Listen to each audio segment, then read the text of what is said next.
श्री शिवाय नमस्तुभ्यम। स्वागत है आपका शिव पुराण श्री रुद्र संहिता तृतीय खंड 26वें अध्याय में। पार्वती को शिवजी से दूर रहने का आदेश। पार्वती बोली, हे जटाधारी मुनि, मेरी सखी ने जो कुछ भी आपको बताया है वह बिल्कुल सत्य है। मैंने मन, वाणी और क्रिया से भगवान शिव को ही पति रूप में वर्ण किया है। मैं जानती हूँ कि महादेव जी को पति रूप में प्राप्त करना बहुत ही दुर्लभ कार्य है।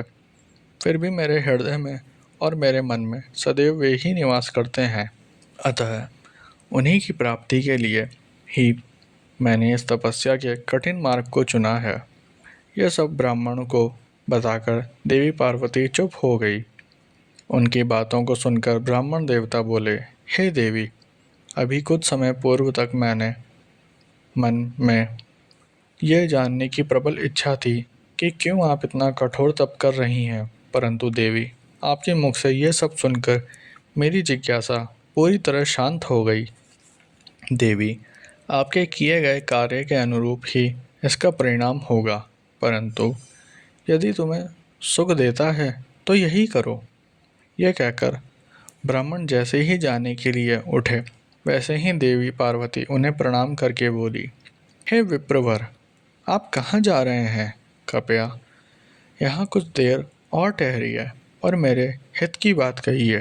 देवी पार्वती के ये वचन सुनकर साधु का वेश धारण किए हुए भगवान शिव वहीं ठहर गए और बोले, हे देवी, यदि आप वाकई मुझे यहाँ रोककर मुझसे अपने हित की बात सुनना चाहती हैं तो मैं आपको अवश्य ही सुनाऊंगा, जिससे आपको अपने हित का स्वयं ज्ञान हो जाए। देवी, मैं स्वयं भी महादेव जी का भक्त हूँ, इसलिए उन्हें अच्छी प्रकार से जानता हूँ। जिन भगवान शिव को अपना पति बनाना चाहती हैं, वे प्रभु शिव शंकर सदैव अपने शरीर पर भस्म धारण किए रहते हैं। उनके सिर पर जटाएं हैं, शरीर पर वस्त्रों के स्थान पर वे बाघ की खाल पहनते हैं और चादर के स्थान पर वे हाथी की खाल ओढ़ते हैं। हाथ में भीख मांगने के लिए कटोरे के स्थान पर खोपड़ी का प्रयोग करते हैं। सांपों के अनेक झुंड उनके शरीर पर सदा लिपटे रहते हैं। जहर को वे पानी की भांति पीते हैं। उनके नेत्र लाल रंग के और अत्यंत डरावने लगते हैं। उनका जन्म कब, कहाँ और किससे हुआ, यह आज तक भी कोई नहीं जानता। वे घर गृहस्थी के बंधनों से सदा ही दूर रहते हैं। उनकी 10 भुजाएं हैं। देवी, मैं यह नहीं समझ पाता हूँ कि शिवजी को अपना पति क्यों बनाना चाहती हो। आपका विवेक कहाँ चला गया है? प्रजापति दक्ष ने अपनी पुत्री सती को सिर्फ इसलिए ही अपने यज्ञ में नहीं बुलाया क्योंकि वह कपालधारी भिक्षुक की भार्या है। उन्होंने अपने यज्ञ में शिव के अतिरिक्त सभी देवताओं को भाग दिया। इसी अपमान से क्रोधित होकर सती ने अपने प्राणों को त्याग दिया था। देवी, आप अत्यंत सुंदर एवं स्त्रियों में रत्न स्वरूप हैं। आपके पिता गिरिराज हिमालय समस्त पर्वतों के राजा हैं।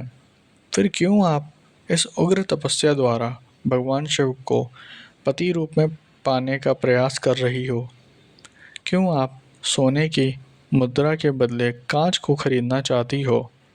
सुगंधित चंदन को छोड़कर अपने शरीर पर कीचड़ क्यों मलना चाहती हो? सूर्य के तेज को छोड़कर क्यों जुगनू की चमक पाना चाहती हो? सुंदर मुलायम वस्त्रों को त्याग कर क्यों चमड़े से अपने शरीर को ढकना चाहती हो? क्यों राजमहल को छोड़कर वनों और जंगलों में भटकना चाहती हो?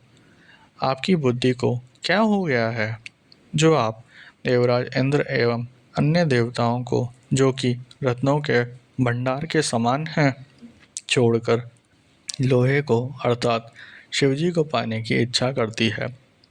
सच तो यह है कि इस समय मुझे आपके साथ शिवजी का संबंध परस्पर विरुद्ध दिखाई दे रहा है। कहाँ आप और कहाँ महादेव जी। आप चंद्रमुखी हैं तो शिवजी पंचमुखी। आपके नेत्र कमल दल के समान हैं तो शिवजी के 3 नेत्र सदैव क्रोधित दृष्टि ही डालते हैं। आपके केश अत्यंत सुंदर हैं जो कि काली घटाओं के समान प्रतीत होते हैं, वही भगवान शिव के सिर के जटाजूट के विषय में सभी जानते हैं। आप सुंदर कोमल साड़ी धारण करती हैं तो शिव जी कठोर हाथी की खाल का उपयोग करते हैं। आप अपने शरीर पर चंदन का लेप लगाती हैं तो वे हमेशा अपने शरीर पर चिता की भस्म लगाए रखते हैं। आप अपनी शोभा बढ़ाने हेतु दिव्य आभूषण धारण करती हैं तो शिव जी के शरीर पर सदैव सर्प लिपटे रहते हैं। कहाँ मृदंग की मधुर ध्वनि, कहाँ डमरू की डमडम। देवी पार्वती महादेव जी सदा भूतों की दी हुई बलि को स्वीकार करते हैं। उनका यह स्वरूप इस योग्य नहीं है कि उन्हें अपना सर्वांग सौंपा जा सके। देवी, आप परम सुंदरी हैं। आपका यह अद्भुत और उत्तम रूप शिवजी के योग्य नहीं है। आप ही सोचें, यदि उनके पास धन होता तो क्या वह इस तरह नंगे रहते। सवारी के नाम पर उनके पास एक पुराना बैल है।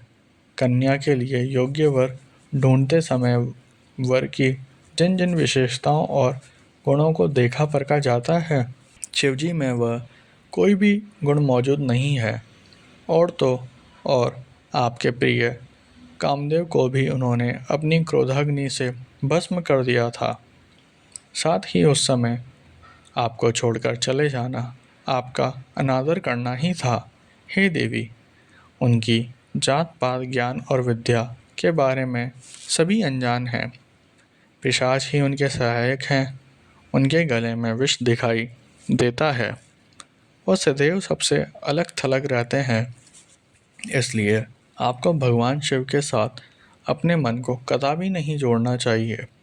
आपके और उनके रूप और सभी गुण अलग अलग हैं, जो कि परस्पर एक दूसरे के विरोधी जान पड़ते हैं। इसी कारण मुझे आपका और महादेव जी का संबंध रुचिकर नहीं लगता है। फिर भी जो आपकी इच्छा हो वैसा ही करो। वैसा मैं तो यह चाहता हूँ कि आप असत की ओर से अपना मन हटा लो। यदि यह सब नहीं करना चाहती है तो आपकी इच्छा, जो चाहो करो। अब मुझे और कुछ नहीं कहना है। उन ब्राह्मण मुनि की बातों को सुनकर देवी पार्वती बहुत दुखी हुई। अपने प्राण प्रिय त्रिलोकीनाथ शिव के विषय में कठोर शब्दों को सुनकर उन्हें बहुत बुरा लगा। वे मन ही मन क्रोधित हो गई, लेकिन मन ही मन यह भी सोच रही थी कि शिव के सौंदर्य को स्थूल दृष्टि से देखने परखने का प्रयास करने वाले कैसे जान सकते हैं। संसारी व्यक्ति मंगल अमंगल को अपने सुख के साथ जोड़कर देखता है, वह सत्य को कहाँ देख पाता है। इस तरह विवेक द्वारा अपने मन को समझा बुझाकर अपने को संयत करते हुए देवी पार्वती कहने लगी,